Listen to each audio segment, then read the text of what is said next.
What's up, everybody? I'm Dear Gamer. Welcome back to the channel. Today we're back and we're here to talk about a skill that's super hyped. A lot of people are saying it's super amazing, it's super OP, and I'm here to talk about what's good about it and what makes it not so OP. So, without further ado, let's dive in. So yes, you guys see the weapon on my back. I'm using the Luna Longsword because one, it looks cool, and just looking at all the weapons that got introduced, specifically longswords, with the Title 1 update, I feel they were all okay, and they're fine. I think the game is really pushing us towards the elemental meta, and for me, that kind of gets me sad because you guys know I'm all about raw damage. So, and also too, the elemental style doesn't really work with Sacred Sheet because you're not hitting as often compared to if you're just spamming Sakura Slash, and what's the fun of spamming Sakura Slash? So just a lot of things going on right now. I'm feeling that things could be improved in some areas. So the skill I'm talking about is no other than the new amazing status trigger skill. And the way it works is perform a perfectly timed evade just as a monster attacks to trigger an abnormal status buildup on hit. So at level 1, while active, effect duration is 5 seconds, meaning after you dodge, you get a little timer on the right hand side tells you status trigger is activated.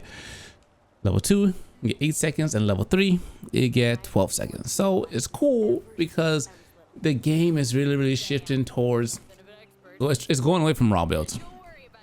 It's really switching up, making it your status builds a lot better. Your elemental builds are god shit right now. But the thing is, I'm all for it. It's fine. The only thing that makes it a little bit difficult is the fact that how this skill is activated. So the way the skill is activated. So what I did was actually, you know what? I'll show you how the skill is activated and I'll show you the build. Because the build's gonna be dope for those that want to use it and want to play this way. For those that don't, it's not so much. So the way it works is if you perfectly, let me get these guys out of the way. If you dodge an attack, wait, just stay here, relax. If you dodge an attack by evading, it activates. Boom, right there. See, status trigger, adrenaline rush is activated. So next 12 seconds, every hit I get, I'm gonna get that element, that status build up. For 12 seconds, put poison on the monster, then boom, you pair this up with Foray, and at that point, you have some pretty good damage. What does Foray do?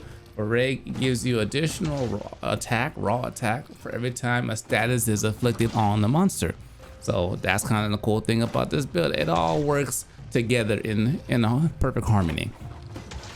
Now the thing is that I initially would love this skill, but what made me not be such a fan about it is if your playstyle is a counter playstyle, you're not gonna activate Foray that often. You're not gonna activate status trigger that often because guess what?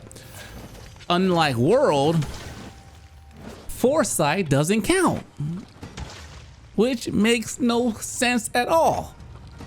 I heard, I'm not sure what other weapons there's abilities count. I think someone commented in this live stream, watch us on Twitch if you haven't subscribed, followed us there. They said that sword and shield, the backstep or sidestep, one of those ability counts, so they could just put it in their combo. But if you're playing longsword and you're foresighting and you're in the middle of your counter, boom, you're not getting those ability for whatever reason. This could have been the holy grail to make the longsword juicy after all the nerfs I got that came weapon this time around. So for me, my playstyle is I use Sacred Sheet. So a lot of times my counters are gonna be one of those, something like that, one of those, hold on, Temper Strike, one of those. That's how I counter. I'm never dodging, to be honest. If I dodge, it's for repositioning myself, but not to like avoid most attacks. And I've gone through like at least 10-15 runs with this weapon and this ability, and sometimes I even forgot I had it equipped. And just by my playstyle, I didn't activate it. So in order for me to use this build, it will require me to alter how I play the game, and that's not something I'm willing to do right now, because this game, or games like this in general, is all about building upon your skill. I put 300 hours playing a specific playstyle, Every day we're getting better, sharper, our counters are better, our position is better, our accuracy is better. And if you start switching things up just to make a skill work, like you're going backwards. And I get it. Like this, one of my attacks will do one of those, get back into position, then kind of keep things going.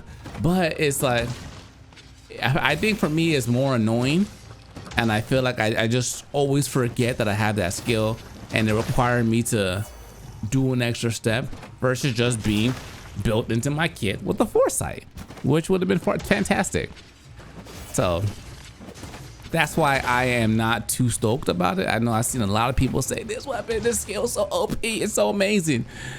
Yeah, but not for the longsword. It's kind of trash for the longsword, to be honest. So the build, in case anybody wants to check it out, you want to play that playstyle, I'm not saying you can't play it. If you want to, go ahead. I know right now they say that the Luna set with poison is one of the best ways to counter that can keep up with elemental builds. So if you want to do that, then by all means, like, do your thing. But that was just my opinion on how I felt about the weapon.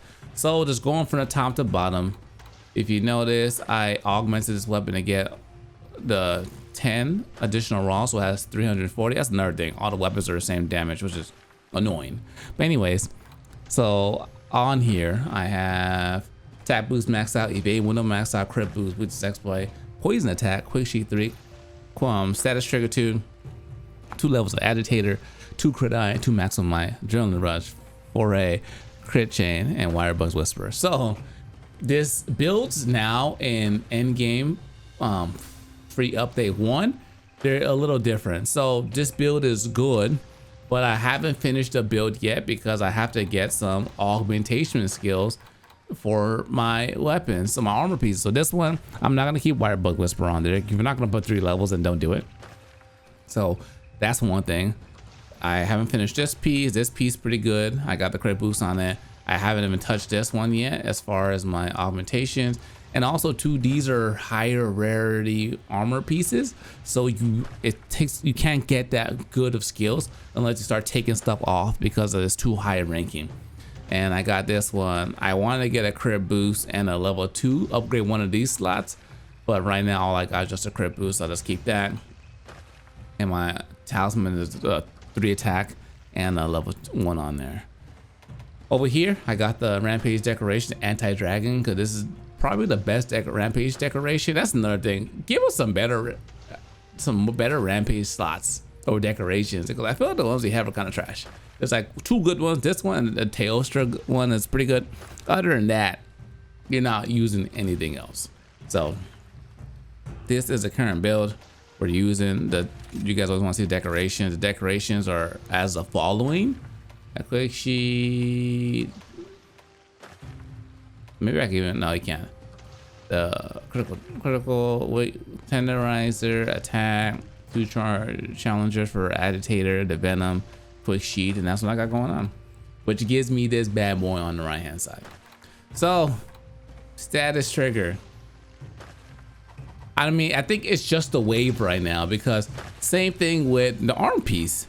The arm piece comes with the same thing. It's adrenaline rush. This is evade window essentially. This is what evasion mantle. That's what this is. Perfectly timed evade just as a monster attacks for a temporary attack boost. So same thing. Cool thing is on level 3, 30 raw power, which is a lot, a lot. But it's the same thing. You gotta hit that, and then last for 30 seconds. You gotta do the dodge and get in there, and then start attacking from there. So I'm just nitpicking. I don't like it, but I'm sure there's a lot of people that will like it. But if you want to use that build, you can. It just takes a little bit more time making these builds. Like, you can make a build, but if you want to like min max, it's gonna take some time to like go through all the runs you need to do to get all the pieces, to try the RNG system, to make sure you get that juicy piece you're looking for. So, ladies and gentlemen, thanks for watching. I hope you guys enjoyed the video. If you're new, make sure you subscribe. Join the Smooth family. Join us on Twitch. That's where we do all of our live streams. And also subscribe and hit the notification bell so you don't miss a video. Stay smooth. Till next time, dear gamers, signing out.